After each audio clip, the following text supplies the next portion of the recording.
All images, unless stated, owned by Channel 4.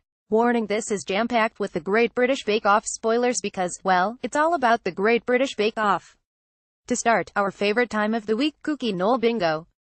We've got a triple winner this week with fictional metaphorical tiger, Ronaldo Chaffinch storytelling and intense oven glove stare. Can't you just see Diva Hollywood in the production meetings, Paul? So guys, folks, I always wear blue. Okay, I wear blue, because it brings out my eyes read in Scouse accent.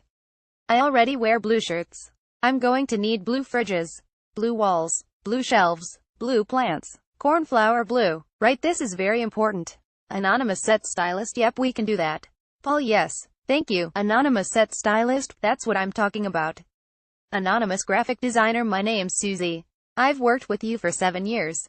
Paul: great. Anonymous graphic designer and the online button too. Paul: yes, that's what I'm talking about. Anonymous graphic designer. Anonymous graphic designer: I'm Greg, your son. Paul: yeah, okay, so this button needs to be cornflower. And so on. It's pastry week, signature for gorgeous savory short crust pies. Unlike those shit-looking pies the bakers might make, technical pastel de natas aka Portuguese tarts. Channel 4 were calling them pastéis de nata. Potato tomato. Now these really are worth the calories, you can bet your sweet ass they are. Prue. Food heaven. Showstopper: hand-raised pie with a hot water crust pastry case, meat or veg filling topped with fruit. Right. That tent must be smelt like a dream. Everyone's lard combined with Sophie's mix of game, Steve's Christmas dinner, Julia's blue cheese, and Liam's Caribbean roast.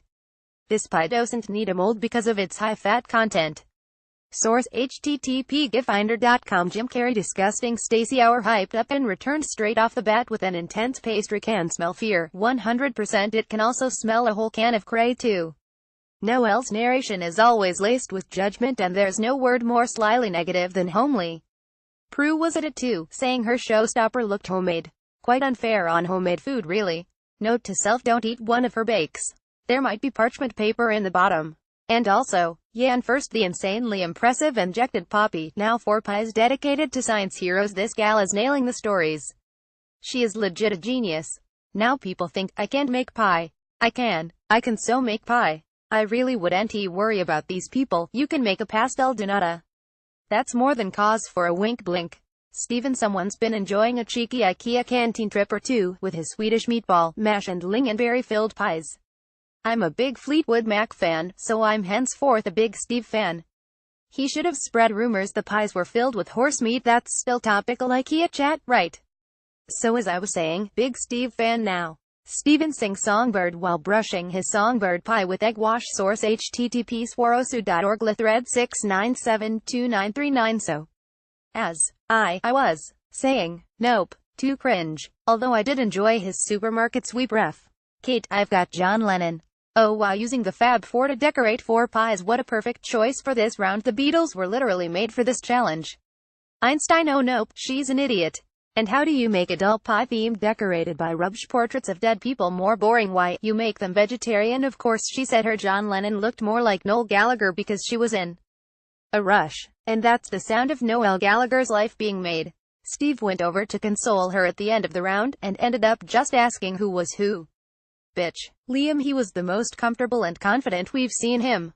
However, big no-nos on using a pound coin, and an old pound coin at that, to measure pastry. A urine-covered, cocaine-smothered, hobo-heavy-handled coin. Next, he'll be using a bathroom doorknob as a rolling pin. I had Liam pegged as such a lovely, likable fellow. I like playing football, video games. So close. I guess, he is a youth. Hashtagging his nan's name Cynthia and saying things like decent and fair bear puffy. Not to mention his turmeric pastry. Hello trendsetter sheeper. Granny Kate chose the same. So it's now officially not cool. Sophie: Trey strong week, so not the best for comical piss-taking. Quick side note too, you can put cling film in the oven. What, I've seen it all now. Her pies were a triumph enough to get her the Prue pat. Julia has quite the banter with Noel. He tends to reveal things to her, e.g. living in a tree, the Portuguese being so attractive. Had a mare with her custard tarts, with overworked pastry and foamy custard. Quite the feat. All in all, nothing went well. And so, Liam is star baker, Julia is out, which really got to Sandy's emotionals. I'm so lucky to find something I love when I'm only 21.